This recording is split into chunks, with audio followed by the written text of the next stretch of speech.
ఇప్పుడు రూమ్కి పోయి ఏదైనా చేసుకొని తిని అనుకొని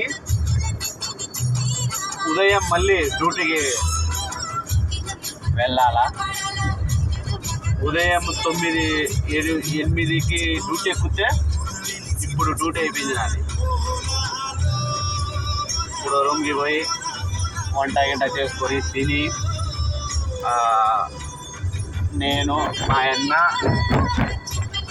అన్న ఫ్రెండు ముగ్గురం తిని పనుకోగల 11 అవుతుంది. టైము 11-12 అవుతుంది. దోస్తులు పోతానా ఇప్పుడు ఏదైనా చేసుకోవడానికి అండా